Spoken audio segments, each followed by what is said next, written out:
அஸ்ட்ரோசைன் channel வாயிலாக உலகெங்கும் வாழ்ந்து கொண்டிருக்கின்ற சகோதர சகோதரிகளுக்கு அன்பார்ந்த வணக்கங்கள் மற்றும் வாழ்த்துக்கள்.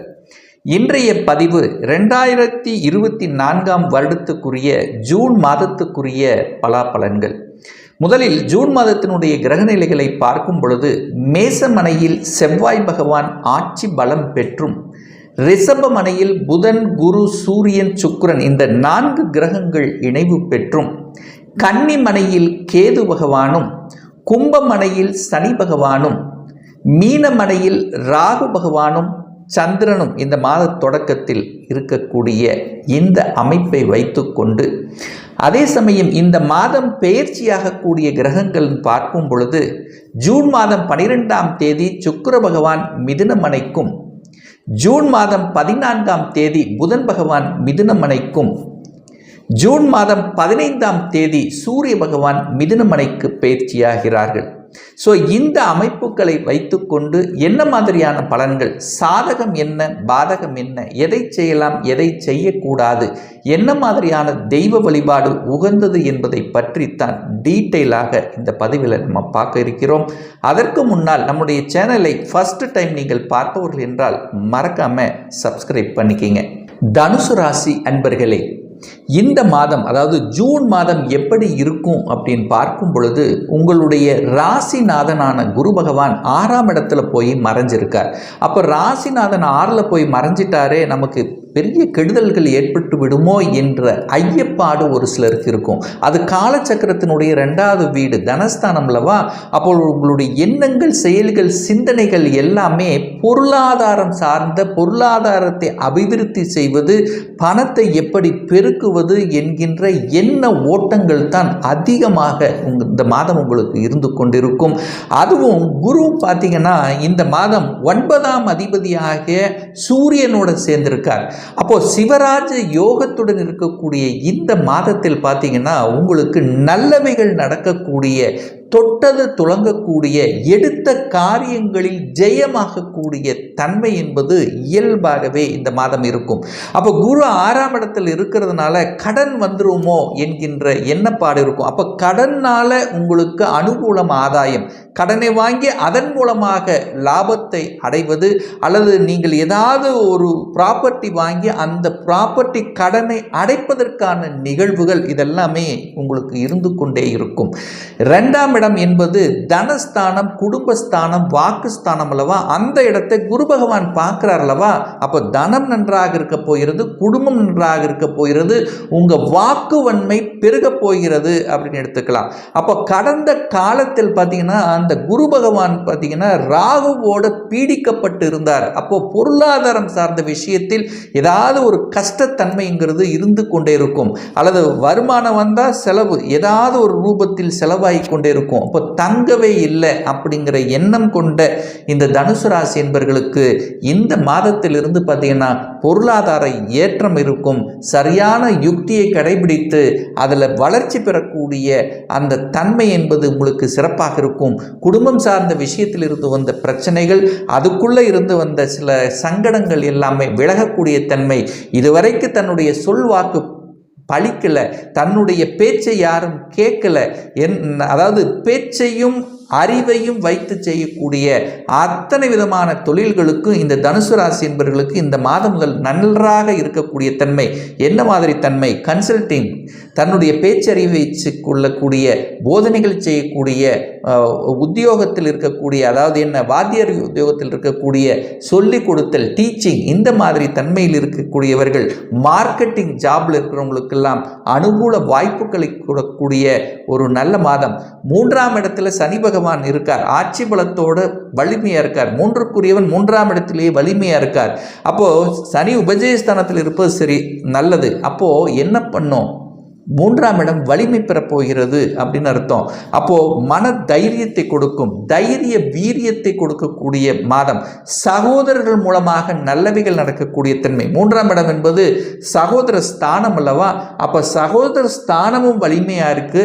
சகோதர காரகன் என்று சொல்லக்கூடிய செவ்வாயும் ஆட்சி பலத்தோட வலிமையா இருக்கிறதுனால சகோதர ரீதியாக நீங்கள் எடுக்கக்கூடிய அத்தனை விதமான முயற்சிகள், அண்ணன் தம்பி, அக்கா தங்கச்சிக்குள்ள இருந்து வந்த பிரச்சனைகள், பாக பிரச்சனை, இந்த மாதிரி சொத்து பிரச்சனை, ஸோ இந்த மாதிரி எல்லாம் பேச்சுவார்த்தையின் மூலம் சரியாகக்கூடிய ஒரு அற்புதம் ஒரு மாதமாக அமைகிறது. 4ஆம் இடத்தில் ராகு உட்கார்ந்து சுகஸ்தானத்தை கெடுத்து கொண்டிருக்குன்னு சொல்லலாம். அப்போ உடல்நலத்தில் சின்ன சின்ன தொந்தரவுகள் வந்து கொண்டிருக்கிறது. தாய் ரீதியாகவும் தாய் வர்க்கம் ரீதியாகவும் பிரச்சனைகள் இருக்கிறது. ஸோ அதில் கொஞ்சம் கவனமாக எச்சரிக்கையோடு இருக்கணுங்கிறதையும் ஞாபகத்தில் வைத்துக் கொள்ளுங்கள். ராகு 4ஆம் இடத்தில் இருக்கிறதுனால பிரம்மாண்டமான ஒரு வீடு கட்டணும் அப்படிங்கிற எண்ணம் இருக்கும். அந்த குரு 6ல் இருக்கிறதுனால கடன் கிடைக்கும். ஆனால் தன்னுடைய கெப்பாசிட்டிக்கு மேலே கடன் போகக்கூடாது அப்படிங்கிறத மட்டும் ஆழமாக மனதில் பதிய வைத்துக் கொள்ளுங்கள். கெப்பாசிட்டிக்கு மேலே போயிடுச்சுன்னா கடனை வாங்கி கடனை அடைத்தல் அப்படிங்கிற நிகழ்வுக்கே சென்று கொண்டிருக்குங்கிறதையும் ஞாபகத்தில் வைத்துக் கொள்ளுங்கள். 5ஆம் அதிபதி 5ஆம் இடத்திலேயே ஆட்சி பலம் பெற்று வலிமையா இருக்கார். பூர்வ புண்ணியஸ்தானாதிபதி வலிமை பெற்றிருக்கக்கூடிய ஒரு அற்புதமான ஒரு மாதம். செவ்வாய் தைரியம், தெம்பு, சகோதர மேன்மைகள், விளையாட்டு துறையில் ஆர்வம், உடற்பயிற்சி சம்பந்தப்பட்ட துறையில் இருக்கிறவங்களுக்கு அனுகூல வாய்ப்புகள், ஸோ இதெல்லாமே உங்களுக்கு சிறப்பாக இருக்கிறது. அதாவது வீடு கட்டி விற்கிறவங்க, அதாவது ரியல் எஸ்டேட் சார்ந்த துறையில் இருக்கின்ற தனுசு ராசி அன்பர்களுக்கு பார்த்தீங்கன்னா இந்த மாதம் கூடுதல் வருமானத்தை தரக்கூடிய ஒரு நல்ல மாதம். ஏன்னா செவ்வாய் ஆட்சி பலம் பெற்று வலிமையாக இருக்கக்கூடிய இந்த மாதத்தில் நல்லவைகள் நடக்கக்கூடிய, அதாவது குழந்தைகள் மூலமாக நல்லவைகள் நடக்கக்கூடிய, இன்னார் குழந்தைகள் என்று சொல்லக்கூடிய பெயர் பெறக்கூடிய வாய்ப்புகள், சந்தர்ப்பங்கள், குழந்தைகளினுடைய படிப்பு சம்பந்தப்பட்ட விஷயங்களும் திருப்திகரமாக இருக்கும். அதே சமயத்தில் பார்த்தீங்கன்னா சமுதாயத்தில் ஈடுபாடு அதிகமாக இருக்கும். சமூக நலன்கள் மூலமாக உங்களுக்கு பெயர் புகழ் கொடுக்கக்கூடிய தன்மைகள் சிறப்பாக இருக்கிறது. 6ஆம் இடம் என்பது வேலையை குறிக்கக்கூடிய இடம். ஸோ அந்த அதிபதி வலிமையாக இருக்கார். சுக்கிரன் அங்கே ஆட்சி பலத்தோடு இருக்கிறதுனால வேலை இழந்தவர்கள், கடந்த மாதத்தில் ஏதாவது ஒரு தொந்தரவுனால வேலையை விட்டு வெளியில் வந்தவர்கள், அல்லது வேலைக்காக ஏற்கனவே ஒரு வேலையில் இருக்கிறேன் ஆனால் இது எனக்கு சரிப்பட்டு வரல, என்னுடைய படிப்புக்குண்டான வேலை இல்லை, ஏதோ ஒரு வேலையில் இருக்கிறேன், இந்த மாதிரியான எண்ண ஓட்டத்தில் இருந்தவர்கள் வேலையை மாறலாமா அப்படின்னா நிச்சயமாக மாறக்கூடிய வாய்ப்புகள் இந்த காலகட்டம் உங்களுக்கு சிறப்பாக இருக்கிறது. என 6க்குரியவன் வலிமை பெற்றிருக்கின்ற காரணத்தாலும் அங்கு குரு பகவான் உங்க எண்ண ஓட்டத்துக்கு காரகனான குரு பகவான் அங்கே இருக்கின்ற காரணத்தால அங்க பாக்யாதிபதி இருக்கிறதுனாலையும் 10க்குரியவன் தொழில் ஸ்தானாதிபதி அங்கு இருக்கிறாரு. அப்ப நிச்சயமா வேலை உண்டு.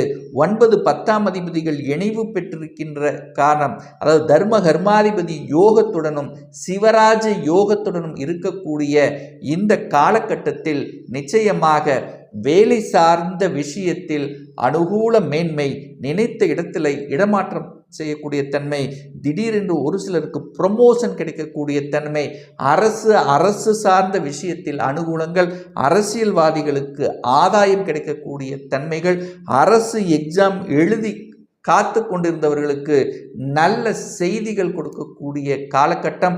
ஒரு சிலருக்கு அரசாங்க வேலைக்குத்தான் போகணும் என்கின்ற எண்ண ஓட்டங்களை கொடுத்து அதில் ஈடுபடுத்தி அதில் நீங்கள் வெற்றிகரமாக செயல்படுவதற்கான ஒரு உந்துதல் கொடுக்கக்கூடிய ஒரு நல்ல மாதமாக உங்களுக்கு அமைகிறது. 7ஆம் அதிபதியாக இருக்கக்கூடிய அந்த புதன் பகவான் தனக்கு 12ஆம் இடத்தில் இருக்கின்ற காரணத்தால் கொஞ்சம் பார்த்தீங்கன்னா சில தடங்கல்கள், திருமண சுப காரியத்துக்கு சில தடங்களை கொடுக்கலாம். குருவும் பார்த்தீங்கன்னா 6ஆம் இடத்தில் இருக்கிறதுனால. ஆனால் சுக்கிரன் பார்த்தீங்கன்னா கலத்தர காரகனான சுக்கிரன் ஆட்சி பலம் பெற்றிருக்கிறதுனாலையும் அந்த குருவின் பார்வை குடும்பஸ்தானத்தில் பதிகின்ற காரணத்தால் குடும்பத்தில் ஒரு உறுப்பினரை இணைத்து கொள்ளக்கூடிய நிகழ்வுங்கிறதுனால ஒரு நல்ல தசாபுத்தி நடக்கும்போது திருமண தடை எதுவுமே உங்களுக்கு ஏற்படுத்த போவதில்லை. பாக்யாதிபதி, அதாவது 9ஆம் அதிபதியாக இருக்கக்கூடிய அந்த சூரிய பகவான் பார்த்தீங்கன்னா குருவோடு சேர்ந்து நல்ல தன்மையில் இருக்கின்ற காரணத்தால் தகப்பன் சார்ந்த விஷயத்தில் நல்லவைகள் நடக்கக்கூடிய தன்மை. 9ஆம் அதிபதி 10ஆம் அதிபதி இணைந்து தர்ம கர்மாதிபதியோடு இருக்கிறதுனால நல்ல தொழில் மாற்றங்கள் கிடைக்கக்கூடிய தன்மை, நல்ல வேலையாட்கள் உங்களுக்கு கிடைக்கக்கூடிய தன்மை, சில ஒப்பந்தங்கள், புதிய புதிய ஒப்பந்தங்கள் கிடைக்கக்கூடிய வாய்ப்புகள், சந்தர்ப்பங்கள், இதெல்லாமே சிறப்பாக இருக்குது. இன்னும் மிக முக்கியமாக இந்த தனுசு ராசி என்பர்கள் பார்த்தீங்கன்னா ரொம்ப நாளாக கடந்த 1 வருடங்களாக நான் வெளிநாட்டுக்கு போகணும், அதற்கான முயற்சி எடுக்கிறேன், பலிதமாகலை, அதற்கான ஸ்டெப் எடுத்தும் தோத்துதான் போகிறேன் அப்படின்னு இருந்தவர்கள் இப்போ இந்த மாதத்திலிருந்து பார்த்தீங்கன்னா குரு பகவான் 6ஆம் இடத்தில் அமர்ந்து கொண்டு தனது சப்தம பார்வையாக 12ஆம் இடம் என்கின்ற வெளிநாட்டு ஸ்தானத்தை பார்க்கறதுனால வெளிநாட்டு உத்தியோகம் அப்படிங்கிறது நிச்சயமாக உண்டு. இப்போது நாம் சொந்த ஊரில் அங்கேயே அந்த சொந்த டிஸ்ட்ரிக்ட்லேயே நான் அப்ளை பண்ணி வேலைக்காக இருக்கிறவங்க, வேலை கிடைக்கலங்கிற இருந்தவங்களெல்லாம் இப்போ அதை விட்டு சொந்த டிஸ்ட்ரிக்டை விட்டு அதர் டிஸ்ட்ரிக்ட் அல்லது அதர் ஸ்டேட்டில் நீங்கள் அப்ளை பண்ணிங்கன்னா நிச்சயமாக வேலை கிடைக்கும். வெளிநாட்டு வேலை என்பது உண்டு. ஏற்றுமதி இறக்குமதி சார்ந்த விஷயத்தில் அனுகூலத்தை தரும். வெளிநாட்டில் இருப்பவர்களுக்கும் கூட ஒரு நல்ல வேலை, செட்டில் ஆகலைன்னா செட்டில் ஆகக்கூடிய தன்மைகள், அங்கேயே குடியுரிமை வாங்கி செட்டில் ஆகக்கூடிய வாய்ப்புகள் அத்தனையும் இந்த மாதம் உங்களுக்கு பிரகாசமாக இருக்கிறது அப்படிங்கிறத உறுதியாக சொல்லலாம். ஒரு நல்ல தெய்வ வழிபாடு அப்படின்னு எடுத்துக்கொண்டால் உங்கள் ராசிநாதன் 6ல் மறைஞ்சிருக்கிறதுனால ஒவ்வொரு வியாழக்கிழமை என்று தட்சிணாமூர்த்தியை சென்று வழிபடும் போது அனைத்து விதத்திலும் நன்மைகளை ஏற்படுத்தி கொடுக்கும். இப்போ நான் சொன்னது கோச்சார ரீதியான இந்த மாதத்துக்குரிய ஒரு பொதுவான பலன்கள். இந்த ராசி லக்னத்தில் பார்த்தீங்கன்னா பல கோடிக்கணக்கான பேர் இருப்பாங்க. எல்லாத்துக்கும் ஒரே மாதிரிய பலன்னா நிச்சயமாக இல்லை. ஏன்னா ஒவ்வொருத்தருடைய தசாபுத்தி அமைப்புகள், கிரக அமைப்புகளும் வேறுபடும். அதற்கு தகுந்த மாதிரி பலன்களும் வேறுபடும். ஒரு துல்லிய பலன் வேணும் அப்படின்னா ஒரு பர்சனல் கன்சல்டேஷன் எடுத்துக்கணும் என்று ஆசைப்படுகின்றவர்கள் டிஸ்பிளே தெரியக்கூடிய நம்பருக்கு வாட்ஸ்அப் மூலியமாகவோ ஃபோன் கால் மூலியமாகவோ தொடர்பு கொண்டு அப்பாயின்மெண்ட் பெற்றுக்கொண்டு கன்சல்டேஷன் எடுத்துக்கலாம். இந்த பதிவு ஏதாவது ஒரு ரூபத்தில் நிச்சயமாக உங்களுக்கு யூஸ்ஃபுல்லாக இருக்குங்கிறதுல எந்தவித மாற்று கருத்தும் கிடையாது. நம்ம சேனலை ஃபர்ஸ்ட் டைம் நீங்கள் பார்ப்பவர்கள் என்றால் மறக்காம சப்ஸ்கிரைப் பண்ணிக்கிங்க.